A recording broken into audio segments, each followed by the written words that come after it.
दोस्तों कैसे हैं आप लोग? उम्मीद करता हूं कि बेहतर होंगे। और आइए स्टार्ट करते हैं। आज एक बहुत इंपॉर्टेंट लेक्चर लेके आपके सामने आया हूं।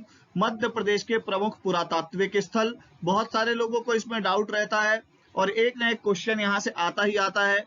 जैसे अभी मेंस के एग्जाम में पूछ लिया था ग्यारसपुर। आइए अपन बात करते हैं पूरे पुरातात्विक स्थलों के मध्य प्रदेश के। इसके बाद मैं आपको बहुत सारे मध्य प्रदेश में गुप्तकालीन अभिलेख और ये सारी चीजें लेकर आऊंगा।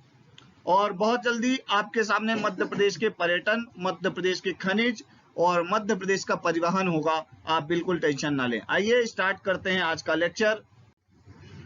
सबसे पहले बात करते हैं भीमबेटका। यहाँ लिखा है भीमबेटका की। भीमबेटका पुरातात्विक दृष्टि से अत्यंत महत्वपूर्ण स्थल है, रायसेन में है। आपसे पूछा जा सकता है कि भैया भीमबेटका किस अभ्यारण्य के अंदर स्थित है, तो आपको पता होना चाहिए कि कौन सा अभ्यारण्य है। रातापानी, जो कि रायसेन में है, जो कि टाइगर रिजर्व के रूप में क्या है, मान्यता प्राप्त है। तो आपको मैं बता देता हूं, बीएस वाकड़कर साहब ने सबसे पहले भीमबेटका की खोज की थी और ये सबसे पुराने एंशिएंट वैली साइट में से एक है। ये भी आपको पता होना चाहिए, पुरातात्विक साक्ष्यों में से एक है। यहाँ पे क्या क्या है, तो आपसे क्या है, कभी कभी वो घुमा फिरा के पूछता है। तो चित्रों में शिकार, नृत्य, संगीत, पारंपरिक जीवन के चित्र इसमें सम्मिलित हैं। और यहाँ पे ध्यान रखिएगा, पूर्व पाषाण कालीन संस्कृत की गुफाओं का शैल चित्र है। ठीक है, क्लियर हो गई बात। यहाँ पे आखेट करके जीवन यापन, मतलब शिकार करके जीवन यापन करने की बात कही गई है भीमबेटका के अंदर। ये ध्यान रखिएगा, रायसेन जिले में है। क्लियर हो गई बात। यहाँ पे आपसे पूछा जा सकता है सबसे नियरेस्ट रेलवे स्टेशन कौन सा है, तो आपको पता होना चाहिए अबोदुल्लागंज। भीमबेटका से सबसे पास रेलवे स्टेशन भी है। आइए अगली बात करते हैं। आदमगढ़। आदमगढ़ की गुफाएं आपसे पूछा जा सकता है, कहाँ है, होशंगाबाद में है। और ये भी विश्व विख्यात क्या है, शैल गुफाएं हैं। क्लियर हो गई बात, मतलब पत्थरों की गुफाएं हैं। अगली बात करते हैं, होशंगाबाद से 2 किलोमीटर दूर नर्मदा नदी के किनारे आरबी जोशी और एमडी खरे, इन दो लोगों ने 1960-61 में इसका उत्खनन किया था। कौन कौन है, आरबी जोशी और एमडी खरे।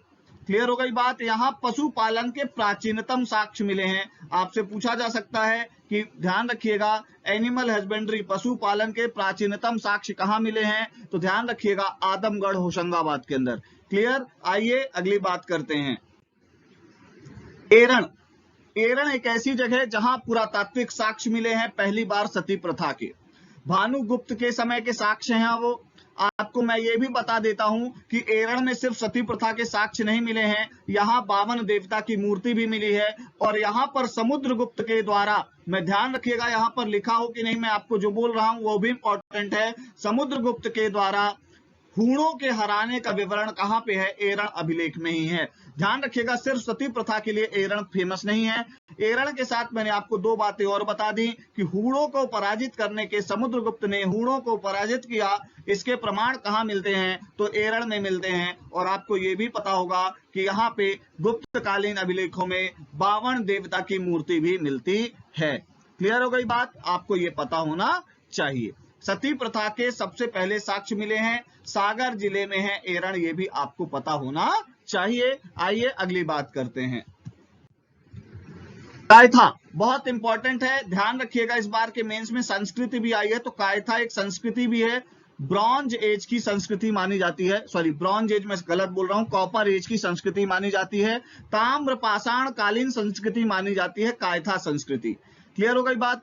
पुरातात्विक तथा ऐतिहासिक दृष्टि से ध्यान रखिएगा, archaeological and historical point of view, दोनों पॉइंट ऑफ व्यू से इन उज्जैन में स्थित है। छोटी काली सिंध रिवर के किनारे, किस नदी के किनारे, छोटी काली सिंध नदी के किनारे स्थित है। आपको मैं बता देता हूं, वाराह मिहिर की जन्म स्थली है, यह भी आपसे पूछा जा सकता है, birth place of Varaha Mihir. तो ध्यान रखिएगा, वाराह मिहिर का बर्थ प्लेस है कायथा। अगली बात करते हैं, 1965-66 में वीएस वाकड़कर साहब के नेतृत्व में यहां पर उत्खनन हुआ था। यहां सुंग वंश, कुषाण, गुप्त और गुप्तोत्तर सभ्यता मिले हैं। सुंग, कुषाण, गुप्त और आफ्टर गुप्त, है ना, क्या मिले हैं, कल्चर के प्रमाण मिले हैं। सुंग कल्चर के प्रमाण है, कुषाण कल्चर के प्रमाण है, गुप्त कल्चर के प्रमाण है। बहुत इंपॉर्टेंट है कायथा हमारे लिए। आइए अगली बात करते हैं। नावदा टोली, नावदा टोली मध्य प्रदेश के खरगोन जिले में है। डिस्ट्रिक्ट कौन सा है? खरगोन है। इंदौर से लगभग 50 किलोमीटर दूर, नर्मदा नदी के किनारे। ध्यान रखिएगा, Deccan college research institute Pune के संस्थापक डॉक्टर हसमुख धीरज लाल सांकलिया, एचडी सांकलिया। कभी कभी हसमुख धीरज लाल लिखा रहता है, हमको पता नहीं रहता है, इसलिए मैंने इनका पूरा नाम लिखा है। हसमुख धीरज लाल सांकलिया, एचडी सांकलिया के निर्देशन में 1952-53 में इसका उत्खनन कराया गया था। ये ताम्र पाषाण युगीन सभ्यता है, ध्यान रखना है आपको। और ये आपको मैं बता देता हूं, ताम्र पाषाण युगीन का मतलब है कॉपर एज। क्लियर हो गई बात? तो नावदा टोली भी बहुत इंपॉर्टेंट आर्कियोलॉजिकल साइट है, located in Khargone district. Clear हो गई बात? आइए अगली बात करते हैं। आपको थोड़ा सा एक बात और बता देता हूं, पीछे अभी मैं कायथा के बारे में बता रहा था, तो कायथा कल्चर, मालवा कल्चर और यहीं पे बता देता हूं जोरेवा कल्चर, ये सब एक दूसरे के कंटेम्परेरी ही हैं। आइए अगली बात करते हैं। कसरावत, कसरावत कहां पे है भैया? ध्यान रखिएगा, आपको पता होना चाहिए कसरावत के बारे में। मैं अभी अशोक के आर्कियोलॉजिकल साइट्स को बताया था, अशोक के प्रमुख स्थलों को बताया था, तो कसरावत के बारे में बताया था। क्लियर हो गई बात? और आपको उसमें यह भी बताया था कि पश्चिमी निमाड़ मतलब खरगोन। क्लियर? और दक्षिण में नर्मदा नदी के किनारे है। 11वीं सेंचुरी में गोविंद की 11वीं सेंचुरी की गोविंद अंबिका की प्रतिमा मिली है, यहां से बौद्ध स्तूप मिले हैं, मैंने आपको बताया ही था। और यहाँ पे मृत भांड के अवशेष भी मिले हैं। कसरावत कहाँ है? खरगोन में है, बहुत इंपॉर्टेंट जगह है। बहुत सारे स्तूप यहाँ पे मिले हैं, बौद्ध स्तूप, ये भी आपको पता होना चाहिए। एक आर्कियोलॉजिकल साइट है, ये भी आपको पता होना चाहिए। आइए अगली बात। इंद्रगढ़, इंद्रगढ़ ध्यान रखिएगा, मंदसौर का ही पुराना नाम है। मंदसौर जिले में इंद्रगढ़ एक इंपॉर्टेंट क्या है? आर्कियोलॉजिकल साइट है। राष्ट्रकूट शासक नत्रप के शासन का एक क्या मिला है? अभिलेख में मिला है, इंस्क्रिप्शन भी मिला है, जिसमें शिव मंदिर के निर्माण कराने का उल्लेख है। इस मंदिर का पूर्ण ज्ञान प्राप्त करने के लिए 1958-59 में 3 स्थलों का उत्खनन कराया गया था, उसमें से इंद्रगढ़ एक था। ये बहुत इंपॉर्टेंट है। विक्रम यूनिवर्सिटी के जो मेन प्रोफेसर हैं, उन्होंने इसका उत्खनन करवाया था, ये भी आपको पता होना चाहिए। यहीं पे आपको बता देता हूं, हमारी करंट अफेयर की क्लासेस हैं, current plus sports plus miscellaneous. आपको पढ़ना हो तो ज्वाइन कर सकते हैं ईरा इंस्टीट्यूट के ऐप में। स्पर्धा नाम की टेस्ट सीरीज है, आप उसको भी क्या कर सकते हैं? परचेज कर सकते हैं। आप चाहें तो हमारे ऐप को डाउनलोड करके इस वीडियो की पीडीएफ प्राप्त कर सकते हैं फ्री में। तो आप हमारे ऐप ईरा इंस्टीट्यूट को डाउनलोड करिए, डिस्क्रिप्शन में लिंक दे रखिएगी। अगर आपको नहीं मिले डिस्क्रिप्शन में लिंक भी, तो आप ईरा इंस्टीट्यूट टाइप करिए, तो आपको आसानी से मिल जाएगा ईरा इंस्टीट्यूट का ऐप। हमारे लोगों को ध्यान में रखिएगा। आइए अगली बात करते हैं। नागदा उज्जैन बहुत इंपॉर्टेंट है। नागदा जिला बनने वाला भी था, बट अभी तक जिला नहीं बना है। नागदा का प्राचीन शहर कभी रावल नागादित्य की राजधानी था, आपसे पूछा जा सकता है। वहीं से नागादित्य के नाम से ही नाम पड़ा है नागदा, ये भी आपको पता होना चाहिए। उज्जैन में है, उज्जैन के निकट चंबल नदी के किनारे, on the bank of Chambal river. ये भी कॉपर एज की क्या है? कल्चर है। और इसकी खोज किसने की थी? SR बनर्जी द्वारा खोजा गया था। किसके द्वारा? SR बनर्जी द्वारा 1955-56 में। क्लियर? आइए अगली बात करते हैं। आइए बात करते हैं अपन बेसनगर विदिशा की। बेसनगर विदिशा कहाँ है भैया? तो विदिशा का ही पुराना नाम बेसनगर है। विदिशा शहर में हेलियोडोरस के गरुड़ स्तंभ के पास स्थित है। CDR भंडारकर के डायरेक्शन में क्या किया गया था? यहाँ उत्खनन किया गया था, और ताम्र पाषाण युगीन सभ्यता से लेकर मध्य युगीन सभ्यता के अवशेष मिले हैं। तो ध्यान रखिएगा, कॉपर एज से लेकर मिड एज तक के ध्यान रखिएगा क्या मिले हैं? यहाँ पे अवशेष मिले हैं, ठीक है, प्रमाण मिले हैं। क्लियर हो गई बात? एविडेंस मिले हैं। आइए अगली बात करते हैं। डांगवाला, उज्जैन जिले में स्थित डांगवाला पुरातात्विक और ऐतिहासिक दृष्टि से बहुत महत्वपूर्ण स्थल है, आर्कियोलॉजिकल साइट है, हिस्टोरिकल साइट है, उज्जैन जिले में है। 1979 में विक्रम विश्वविद्यालय व पुरातात्विक संग्रहालय की ओर से उत्खनन का कार्य किया गया था। ताम्र पाषाण युगीन सभ्यता ध्यान रखना है आपको। क्लियर हो गई बात? कॉपर एज ये भी है। क्लियर हो गई बात? परमार काल के अवशेष भी यहां से मिले हैं, आपको पता होना चाहिए। तो आप तो इतना ध्यान रखिएगा, डांगवाला कहां पे है? उज्जैन में है। क्लियर? आइए अगली बात करते हैं। कायथा बहुत इंपॉर्टेंट है। कायथा अभी आपको बताया था, काली सिंध के किनारे है, ताम्र पाषाण युगीन जगह है, और हमारे वाकड़कर साहब ने इसकी खोज करी थी। उज्जैन में है और वाराह मिहिर जी का जन्म स्थल है, ये मैंने आपको बताया था। आइए अगली बात करते हैं।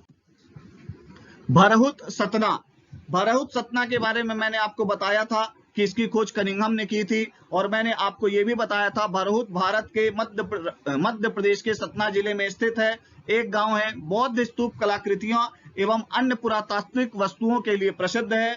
यह एक बौद्ध स्तूप के भग्नावशेष मिले हैं। मतलब क्या है, एक ऐसा लगता है कि यहाँ पे कभी बौद्ध स्तूप रहा होगा, और इनको अब कहाँ पे प्रिजर्व करके रखा गया है, तो कोलकाता में एक म्यूजियम है वहां पर, और एक इलाहाबाद में म्यूजियम है वहां पर। और शुंग काल में यहाँ पे तोरण बनवाया गया था। अशोक और पुष्यमित्र शुंग दोनों ने यहाँ पे निर्माण करवाया था, ये भी आपको पता होना चाहिए। भरहुत सतना की बात हो रही है। आइए अगली बात करते हैं। ग्यारसपुर, इस बार के मेंस का क्वेश्चन। विदिशा में स्थित एक पुरातात्विक स्थल, 1933 में इसकी खुदाई करवाई गई थी। विदिशा जिले में है, ध्यान रखिएगा। सांची से लगभग 50 किलोमीटर दूर ग्यारसपुर एक आर्कियोलॉजिकल साइट है, ठीक है। और यहाँ पे मलौवी मंदिर, बौद्ध स्तूप, हुंडोला तारे का प्रमुख स्मारक है, यहाँ पे ब्रज मठ है यहाँ पे। और आपको मैं बता दूं, यहाँ मंदिर, गर्भगृह और गयासुद्दीन तुगलक के समय के तांबे के सिक्के भी मिले हैं। गयासुद्दीन तुगलक के समय के क्या मिले हैं, तांबे के सिक्के। और 10वीं शताब्दी का 10th सेंचुरी का एक बड़ा लेख भी यहाँ से मिला है। कहाँ से, ग्यारसपुर विदिशा से। क्लियर हो गई बात। सांची के पास में है, बट इन डिस्ट्रिक्ट कहाँ है, विदिशा में है। सांची किस डिस्ट्रिक्ट में है, रायसेन में है, बट ग्यारसपुर किस डिस्ट्रिक्ट में है, विदिशा डिस्ट्रिक्ट में है, ध्यान रखिएगा। आइए अगली बात करते हैं। अगली बात करने से पहले मैं आपको बता दूं, हमारी टेस्ट सीरीज है इरा स्पर्धा नाम से, इरा इंस्टीट्यूट के ऐप में। हमारा ऐप डाउनलोड करें और अपन क्या करें, बहुत अच्छी टेस्ट सीरीज है हमारी, उससे जुड़ें। और हमारी करंट अफेयर की क्लासेस हैं, आप उससे भी जुड़ सकते हैं। आइए अगली बात करते हैं। त्योंथर एक आर्कियोलॉजिकल साइट है, बहुत फेमस जगह है। त्योंधर लिखा है, बेसिकली ये त्योंथर है, थोड़ा टाइपिंग मिस्टेक हो गया है, ध्यान रखना है। खुदाई के दौरान बौद्ध कालीन अवशेष के प्रमाण मिले हैं यहाँ पे। कहाँ पे, त्योंथर में। त्योंथर कहाँ से लोकेटेड है, ध्यान रखना है आपको, रीवा में लोकेटेड है, बहुत महान जगह में। क्लियर हो गई बात। बौद्ध कालीन अवशेष मिले हैं यहाँ पे, बौद्ध कालीन एविडेंस है यहाँ पे। आइए अगली बात करते हैं। खलघाट, खलघाट कहाँ पे है, धार में है। यहाँ पे बौद्ध अनुयायियों के से संबंधित क्या मिली हैं, वस्तुएं मिली हैं। बहुत इंपॉर्टेंट बात है, ध्यान रखिएगा। भगवान बुद्ध के अनुयायियों के अवशेष मिले हैं खलघाट, धार में। आइए अगली बात करें। खेड़ीनामा, ये अभी हाल ही में चर्चा में आया है, सबसे लेटेस्ट चर्चा में आई हुई आर्कियोलॉजिकल साइट है खेड़ीनामा। यहाँ ताम्र युगीन सभ्यता, कॉपर एज के कल्चर का प्रमाण मिला है, ध्यान रखना है आपको। और आपको ये भी पता होना चाहिए कि भैया खेड़ीनामा कहाँ है, होशंगाबाद डिस्ट्रिक्ट में है, ये आपको पता होना चाहिए। क्लियर हो गई बात। क्या है, कभी कभी हम डिस्ट्रिक्ट को भूल जाते हैं, और मैं इसीलिए बहुत आराम से पढ़ा रहा हूं कि आपको धीरे धीरे सब कवर होता चला जाए। खेड़ीनामा कहाँ है, होशंगाबाद में है, आपको पता होना चाहिए। क्लियर है। तो बहुत बार बार मैं कह रहा हूं, खेड़ीनामा पूछने के चांसेस बहुत ज्यादा हैं, खेड़ीनामा और आदमगढ़ की गुफाएं। क्लियर है। देखिए केव्स को अलग से भी लेके आऊंगा, बट क्योंकि आर्कियोलॉजिकल साइट भी जहां पर हो तो वो अपने को पढ़ लेना चाहिए। आइए अगली बात करते हैं।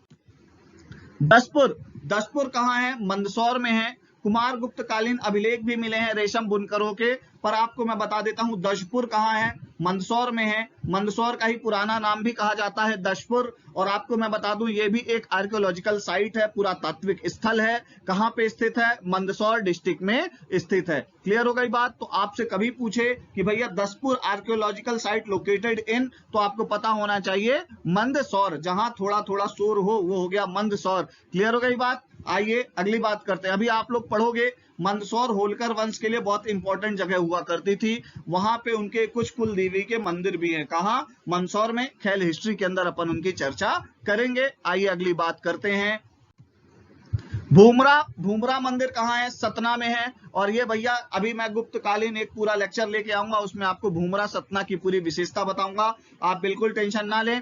उसके पहले मैं आपको बता देता हूं, जिसको मेंस की हिंदी पढ़नी हो तो वो भी हमारे ऐप में अवेलेबल है। धीरे धीरे हम मेंस का पूरा सिलेबस उसमें अवेलेबल करवा देंगे। तो आप इरा इंस्टीट्यूट का ऐप क्या करें, डाउनलोड करें और हमारे ऐप से जुड़ें, जिससे आपको लाभ होगा। आपको इसी प्रकार से एक एक इंटरेस्टिंग लेक्चर आपको मिलते रहेंगे। तो आप इरा इंस्टीट्यूट को जरूर ज्वाइन करें और हमारे करंट अफेयर की क्लासेस को भी ज्वाइन करें। तो ये आर्कियोलॉजिकल साइट्स थी मध्य प्रदेश की जो मैंने आपको बता दी। अब अपन मिलेंगे नेक्स्ट लेक्चर में, तब तक के लिए थैंक यू वेरी मच।